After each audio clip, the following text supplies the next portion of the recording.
Hello everyone. So, in our previous module, we learnt about principal component analysis using R. Today, we are going to discuss about factor analysis using R. Now, as I mentioned before, that very often we have to deal with a huge number of variables, and due to several problems in handling huge number of variables, we desire for a reduction in the dimension. We learnt about principal component analysis as a dimension reduction technique. Today we are going to talk about another such method, mainly factor analysis. In this course, I am going to mainly talk about the applications of factor analysis. For the theoretical part, one can refer back to the course on factor analysis in a previous module. Learning objectives. So, firstly, we are going to give a quick review about factor analysis and several results on factor analysis. Then, we are going to look at the estimation of the factor model using principal component method of estimation and the estimation of the corresponding factor scores. Followed by, we are going to look at the estimation of the factor model using the maximum likelihood method of estimation and the estimation of the corresponding factor scores.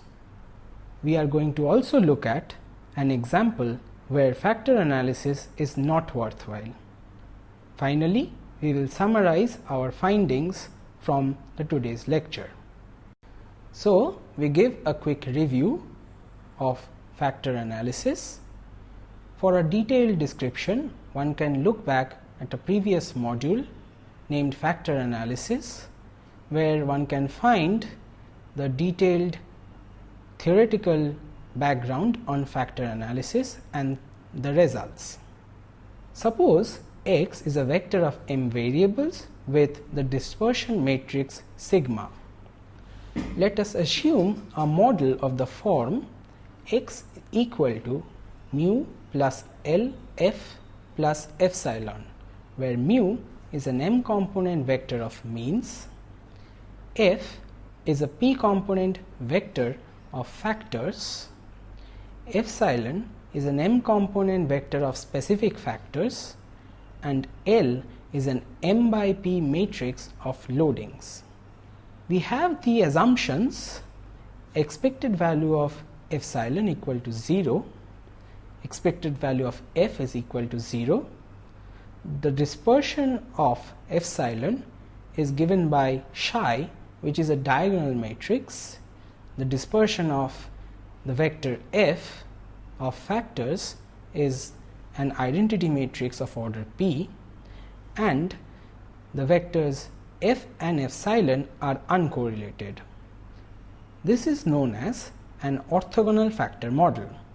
With these assumptions, we have that expected value of x equals mu, and the dispersion matrix of x, that is sigma, is of the form LL transpose plus psi.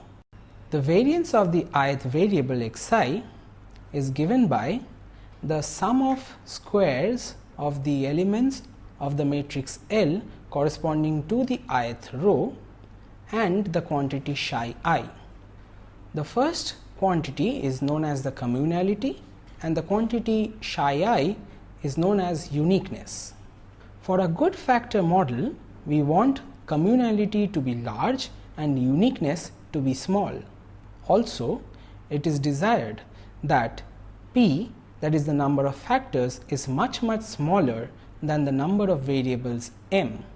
Otherwise, there is no point in doing the factor analysis.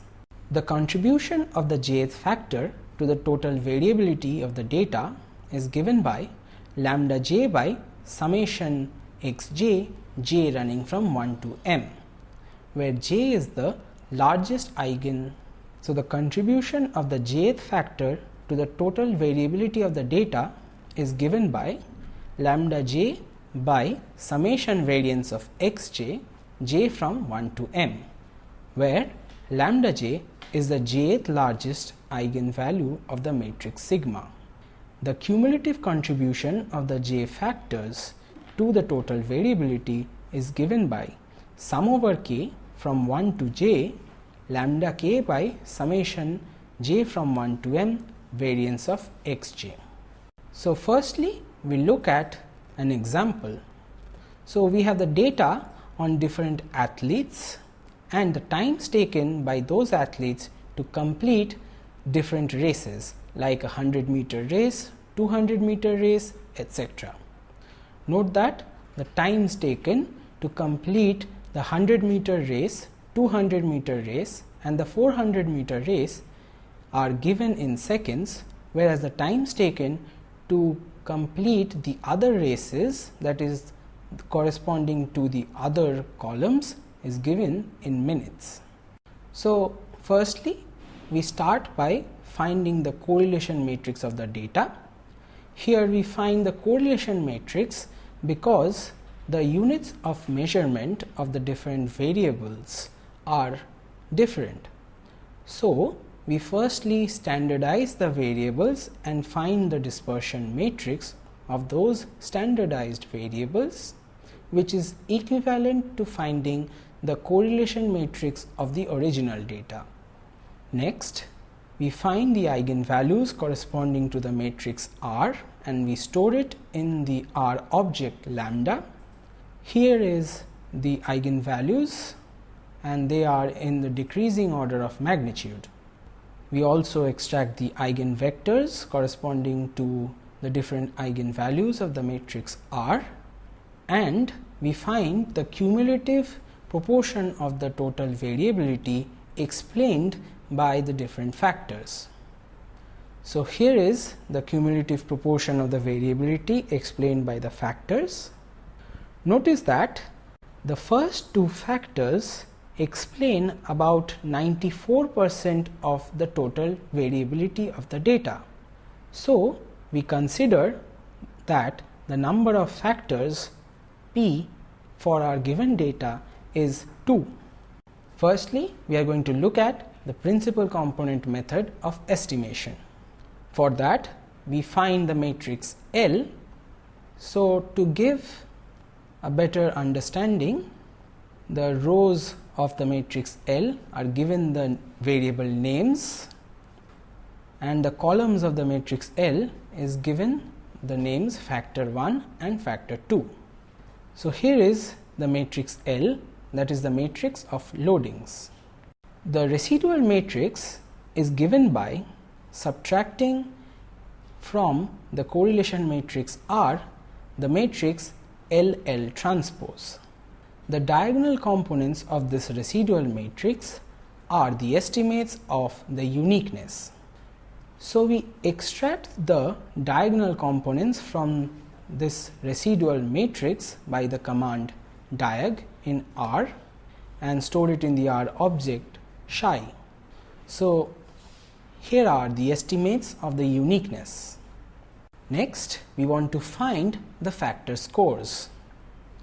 For the principal component method of estimation, the estimated factor scores corresponding to the ith individual is given as Fi hat, which is the factor score corresponding to the ith individual, is equal to L transpose L whole inverse L transpose xi minus x bar.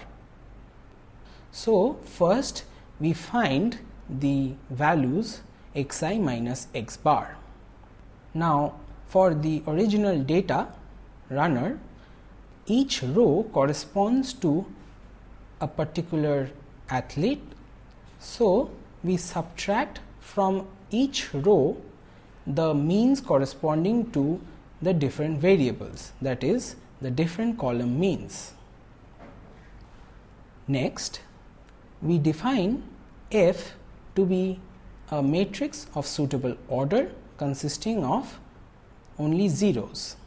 First, we store the quantity L transpose L inverse L transpose as the matrix A, and we are going to run a loop and find the estimates of the factor scores for the different individuals. So here we have the loop for finding the estimates of the factor scores. For better understanding, we give the names to the two columns of the matrix F, and they are denoted as factor 1 and factor 2. So here is the matrix F, which gives the estimates of the factor scores for the different athletes. In particular, for our given data, we have 55 athletes, and these give the estimates of the factor scores for the 55 athletes. So now we are going to look at what these estimates of the factor scores actually mean. Consider any such individual. In particular, let us consider the fourth individual. We look at the original data corresponding to the fourth athlete, and we look at another row corresponding to the matrix F, say the sixth row, and we also look at the data corresponding to the sixth individual. Let us suppose that factor 1 is what is called endurance and factor 2 is the strength. We see from the fourth row of the matrix F that endurance, that is the factor 1, is more for the fourth individual than the sixth individual. So the longer distance races are covered in less time for the fourth individual than the sixth individual, whereas strength, that is the factor 2, is more for the sixth individual than the fourth individual, and thereby the shorter distance races are covered in less time for the sixth individual than the fourth individual, as we see from the above two boxes. Next, we are going to look at the maximum likelihood method of estimation. So the built-in R function for the maximum likelihood method of estimation of a factor model is given by factAnal. So for the given data, we use the R command factAnal, and we choose the argument factors as 2 and also the rotation as the very max rotation. From the R output fit_ml, we see that the test of hypothesis that the factors are significant, the p-value corresponding to the test is 0.23, implying that the model fit with two factors is appropriate. So fit_ml is my R output.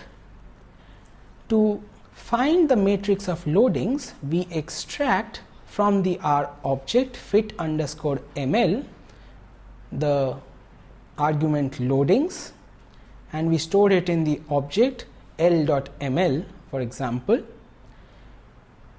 Here we have the matrix of the loadings from the maximum likelihood method of estimation.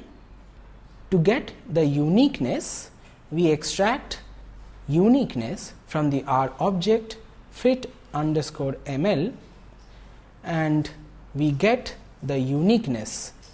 Next, we want to find the estimates of the factor scores by the maximum likelihood method of estimation.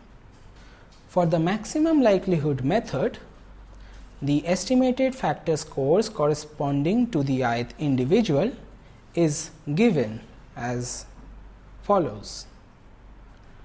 To get an estimate of the factor scores corresponding to the different individuals, we extract from the R object fit_ml underscore ml underscore scores the argument scores. Note that here we specify the R command as factAnal followed by the runner's data set, the number of factors as 2, and we also mention scores followed by within double quotation regression and rotation as varimax as before. If we do not specify scores equal to regression, then by default the R function factAnal does not give the scores. But if we specify the scores, then the R function factAnal also computes the scores, which can be extracted using the command $scores. So here are the estimates of the factor scores, and the interpretation of the factor scores is as before. Next, we look at an example where it is not worthwhile to perform the factor analysis.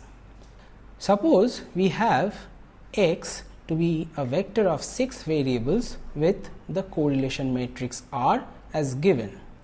Firstly, we find the eigenvalues corresponding to the matrix R. So here are the eigenvalues in the decreasing order of magnitude, and also we find the cumulative proportion of the variability explained by the factors. So here is the cumulative proportion of the total variability. We see from the above table that the first 5 factors are needed to explain about 93% of the original data variability. Here we have 6 variables, and the first 5 factors are required to explain 93% of the total variability. So if we use factor analysis in this situation, we do not get much reduction in dimension. So to conclude, we can perform factor analysis in R using several inbuilt functions. If we have data in the raw form, then we can go for the principal component method of estimation or the maximum likelihood method of estimation. However, if we do not have data in the raw form, then we need to go for the principal component method of estimation of the factor model. Again, the conclusion that if the variables are highly correlated amongst themselves, then we can achieve significant reduction in dimension through factor analysis. Also, if the variables are not much correlated amongst themselves, then factor analysis is not worthwhile, in the sense that we cannot achieve much significant reduction in dimension by performing factor analysis.